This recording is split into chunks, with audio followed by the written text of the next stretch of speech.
My name is Sean Schönherr, and I am a video editor and curator here at Mediaburn Archive. I produce a lot of the YouTube videos that you would see and blog post videos and that sort of thing. And one of the things that I worked on was during Studs Fest, a clip of some moments from Studs Terkel. And in the process I watched about 30 hours of Studs, many of them more than once, and through the process of this I began to really feel like I knew Studs Terkel as a person. Before I came to Mediaburn I basically just knew his name. I didn't even read any of his books, but now if I read writing that's in his voice, I can hear the way that he would say it, I could see the way that he would move his hands. And so in that Studs Fest video we did a part with Anna Devere Smith where she does a performance of Studs Terkel, not really a parody but sort of a performance and homage. When I watched that, I really got a kick out of it. I think it was one of the most powerful pieces, especially if you knew Studs, and I felt like I knew Studs because I could really understand everything that she was doing. I found it amazing that it was sort of her doing a performance of someone that I knew, even though it was only through videotapes. And I thought that was really powerful, that the video was able to present sort of a personality and a texture of someone in a way that no other medium really could. How you listen, it's not simply the words. It's both you pick up on that, and how you use that tape recorder to capture. It's shall I do you? Yeah. Oh, she does takeoffs on people, and it's not. and I've never seen her do a takeoff on me. Okay. And it appears in this book several times, and we can recount the what led to that, the moments we met. But again, she is not mimicking the ones I saw. So I'm very curious. Now join you. You've heard me talk a lot of times. You know the way I talk and do things. Now, here is Anna Devere Smith. Set the scene for Okay, that. so the way I'm going to do it is shows you what happens from the time he talks into my tape recorder until it becomes theater. So when the Monica Lewinsky scandal hit, I'd already been in Washington for about 3 years. I'd already had the play performed. I wrote a play about this time in Washington as well. And I was in the middle of a rewrite, and lo and behold, I'm coming back from Washington on a plane and read the first snippings and spatterings of the Monica Lewinsky scandal. It's like, oh my God. I mean, then I had to, I just rewrote the play a million times because this thing kept going on and on and on. And one morning I called up Studs and to see what he thought about it, and he put the phone down. I hear him off the side going, this is called Clowns, by the way. I said, Studs, what did you think about what's going on with Monica Lewinsky? Oh my God! God, my God! When it goes back to as far as guys, presidents with dames, my God! Kennedy, my God, it wasn't so much Addison's disease, he suffered from satyriasis, probably. In fact, they said it. So what?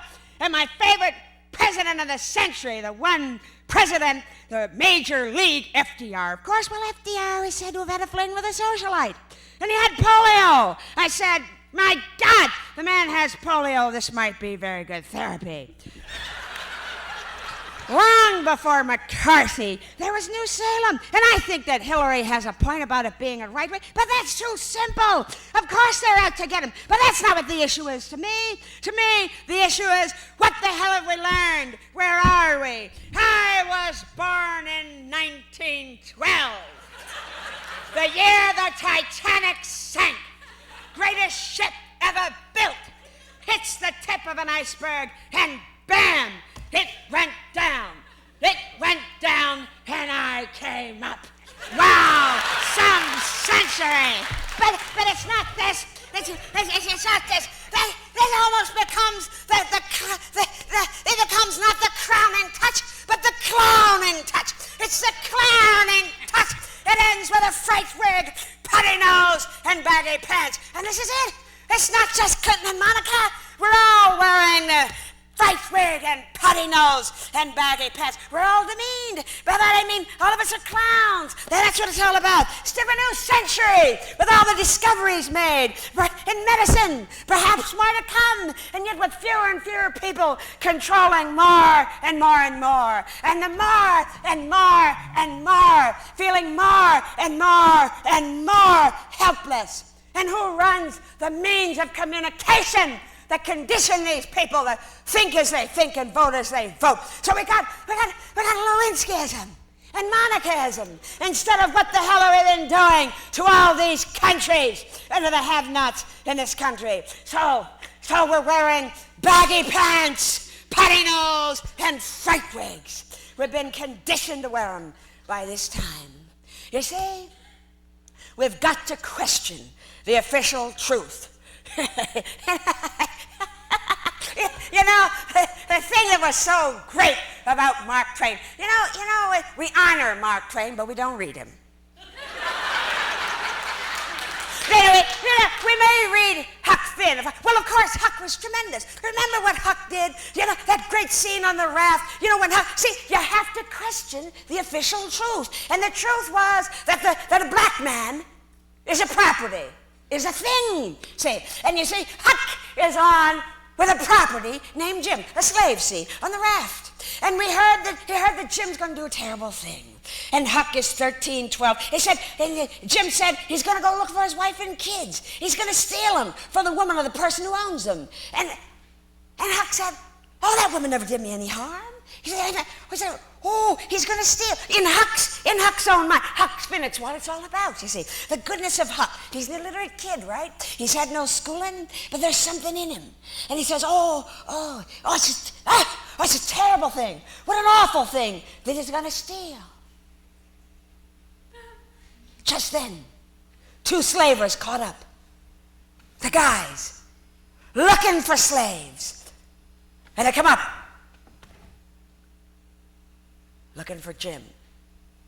Anybody up on that raft with you? And Huck, yeah? They know somebody's there. Is he white or black? And Huck says, white.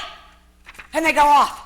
And Huck says, oh my God, my conscience, I lied, you know, I lied. I lied. He goes, I did a terrible thing. Why do I feel so good? But there you got it. In Huck, you see, you captured the human species. But that stuff that Huck is here. You see, it's all been buried. It's all been buried. We're all demeaned. We're all under the bed. Who's under the bed? Clowns. The clowns are under the bed. We're burlesque comics and the ringmasters. Who's the ringmasters? The guys who run the conglomerates, whoever they are. These ringmasters themselves are clowns too, except they don't have power. You see, but they're faceless. The irony is, these guys are faceless. The ringmasters in the old days, you knew in the old days, this clown, this brute, but they're all there. But they're faceless. So there you have it. So, okay, kid, I gotta scram. Gotta go see my cardiologist.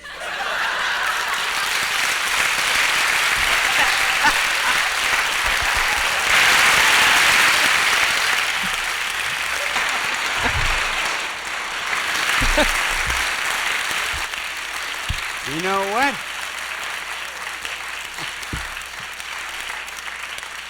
I never sounded so good. That was fantastic. I'm looking in the mirror right now.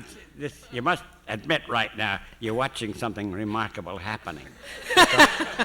See, I have just seen myself in the mirror. That's the way I sound. Sort of clown, goofball-like. At the same time, wow, it makes sense. And this is what I mean. You notice I maintain she did not mimic me, but she did something else. She caught something of which I was unaware. This is one of the keys, I think, to the giftedness of Anna Devere Smith, and I hope of me to some extent. No. And that is making that person aware. And just an anecdote to add to this, and I'm sure she's had that experience. Right now, I can't get over this, so it's quite annoying. But I was interviewing this woman, and a young, pretty woman. It was at a housing project This was years ago. It was a mixed project. So to this day, I don't recall whether she was white or black. She was pretty. She was skinny. She had bad teeth because no dentistry. She was poor. But she's thoughtful. She'd never had a tape recorder before. You notice she and I don't interview celebrities. She does when it's needed. On the last program, presidents and others, and captures their foibles. But in this case, just an ordinary anonymous person. And little kids are dancing around her. They want to hear their mama's voice because never spoken to a tape recorder before. And then, so I play it back. I said to the kids, "No, you be quiet. You're gonna hear your mama's voice." And so as she's hearing her voice, she suddenly puts her hand to her mouth and says, "Oh my God!" I said, "What is it?" And then she said, "I never knew I felt that way before." Well, that's jackpot. That's bingo for her and for me.